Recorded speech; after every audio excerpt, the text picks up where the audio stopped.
The passage we chanted just now, setting the wheel of Dhamma in motion, was when the Buddha introduced his basic teachings, his very first sermon. He started with the Noble Eightfold Path. It's interesting that he would depict his teaching as a path. It's not just a body of descriptions. It's a set of instructions to follow.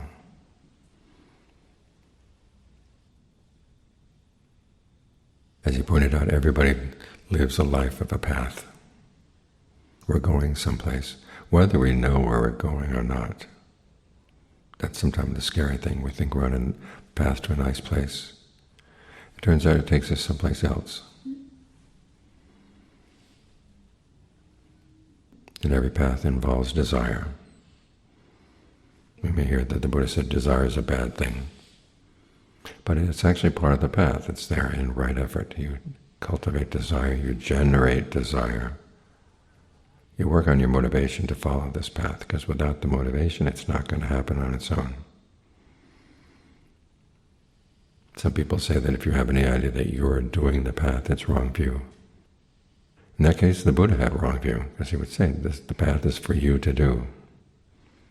He simply points out the way.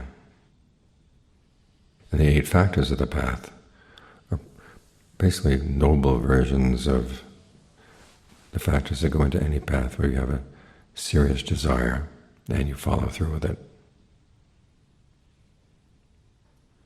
Noble in the sense that this path leads to something deathless.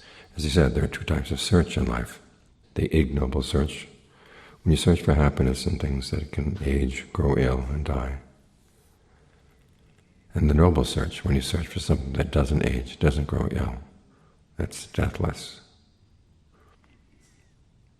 Which is why he didn't just call this path the Eightfold Path. It's that Noble Eightfold Path. To distinguish it from other Eightfold Paths. Because with every path, for desire, you have to have a view about what's worthwhile in life and the way things act in life. And then you have to be resolved that you're going to think in ways that are in line with what your desire is. Then you have to act and speak and conduct your livelihood in a way that is in line with that desire. You have to make an effort to abandon anything inside you that would get in the way of finding that desire and encouraging anything that would get you there. You have to be mindful. In other words, you have to keep this in mind. If you're really serious about what you're aiming at, you can't just drop it and forget about it. And you have to be concentrated on what you're doing, focused on what you're doing. So that's a pattern of any path that leads to something you desire. You could say if you wanted to become wealthy, you have to have a view that wealth is important. You have to have a view about how it can be found. And you have to learn how to think in ways that would be in line with finding that wealth. You have to act, speak, conduct your livelihood in ways that would go for that wealth. You have to make an effort in that direction. You have to be mindful to keep it in mind and be focused on what you're doing. But that's an ignoble search, an ignoble path. We're looking for a noble one. In this case, it starts with right view. What makes it right is that if you act on this view, it would lead you to the deathless. This is what makes all the factors right when they work together. You look to see, how does the mind learn how not to keep on going for things that are subject to aging, illness, and death?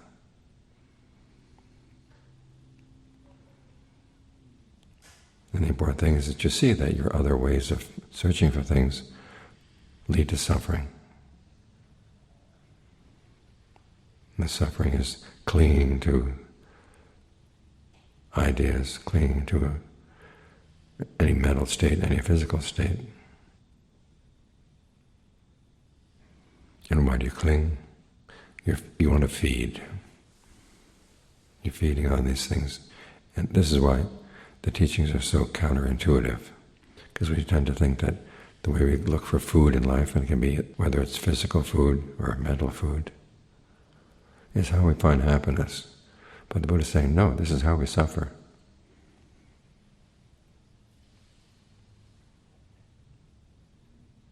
He points out how we go for things and they give us some satisfaction. He doesn't deny that there is some satisfaction in these things. If there were no satisfaction at all, we wouldn't go for them. We go for them, but then they disappoint. And they go for them again, and they disappoint again. There's a story in the canon, a young monk who ordained out of faith in the Buddha. He came from a wealthy family. He was still young, healthy. And one day he was in the pleasure garden of a king. And the king asked him, why did you ordain? You were young, you're healthy, you had your relatives were still alive, you still had wealth. Because in the king's mind, people would ordain only if they were really hard up. The monk said he listened to 4 Dhamma summaries from the Buddha. The world is swept away, it does not endure. It offers no shelter, there's no one in charge. The world has nothing of its own, one has to pass on, leaving everything behind. And it's a slave to craving. So the king quizzes him about these teachings. And Ratabala, the monk, points out to him that the life of the king exemplifies these things. He used to be strong, but now he's so old and weak that he means to put his foot in one place and go someplace else. And even though he's king, when he has a serious disease, he's suffering from the pain. He can't order his courtiers to share out the pain, so he feels less. Subject to aging, illness, and then of course death. Even though he's wealthy, he can't take his wealth with him. So the young monk is getting the king to reflect on these things. But then the king says, what does it mean to be a slave? Because kings don't want to be slaves. The idea of being a slave is very unattractive to them, offensive to them. Ratabala, the monk, says, suppose there was someone from the east who came and said, there's a kingdom to the east, which is wealthy, but its army is very weak. You could take that kingdom. Would you go for it? And here the king's 80 years old. He's been reflecting on the fact that he's getting old, sick, he's going to die. But the king says, sure, I'd go for it. How about a kingdom to the south, a kingdom to the west, a kingdom to the north? How about a kingdom on the other side of the ocean? Sure, in every case. And we look at the king, and he seems pretty ridiculous. Even having reflected on aging, illness, and death, he still goes for wealth that he won't be able to take with him. Yet that's how we are. We crave happiness, and we look for the things that can give a little bit of happiness and a lot of pain. We hold on. We go for more. That's the basic message of the first 2 of the Noble Truths in right view. But the message of the other 2 truths is there is an alternative. There is a happiness that doesn't die. The happiness that doesn't disappoint. Once you've found it, you've found it. It doesn't leave you. And here's a path that takes you there. That's the message of right view. And based on that, then all the other factors of the path follow, all the way up to right concentration. Because for this message to really sink into the mind, you've got to get the mind focused. You've got to give it a sense of well-being that doesn't depend on things outside. This is not the goal of the path. After all, it is part of the path.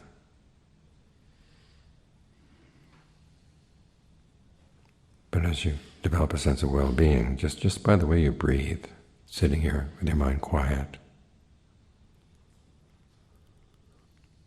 gives you a different perspective on the other things that you've been going for. And you realize that a lot of the things you've been pursuing are exactly as the Buddha said they were.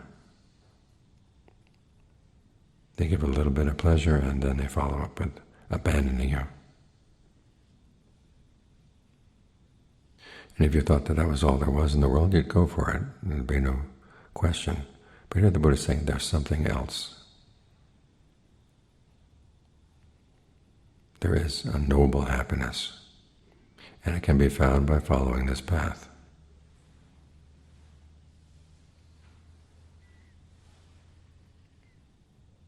The Buddha lays out duties with each of these paths, with each of these truths.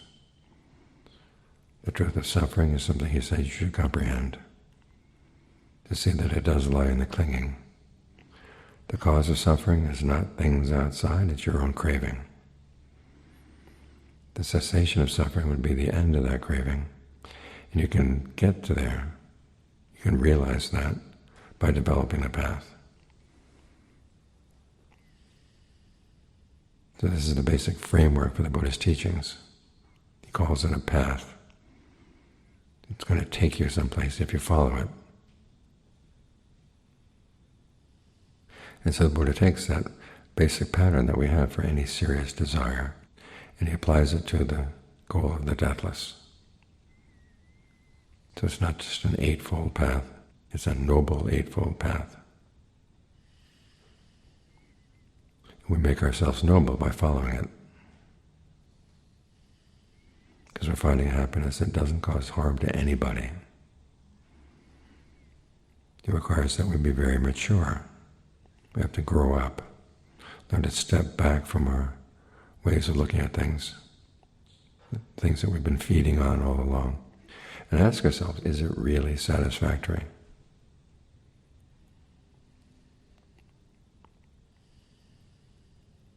So you step back and you ask questions.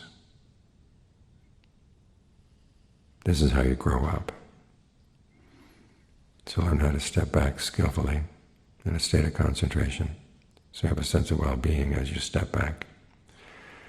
And really work on the questions you ask yourself, because this is what makes the difference between following a path that's ignoble and following one that's noble, is how skilled you are in asking questions. This is what makes the difference between just sticking with your old ways and gaining new insights.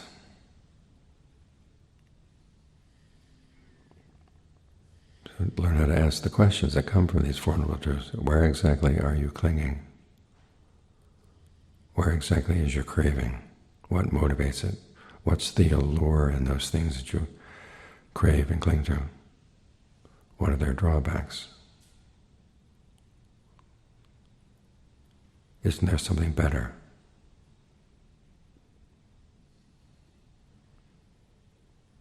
That's the main message of these teachings. There is something better. And there's a path that leads there. And it's a path that you can follow.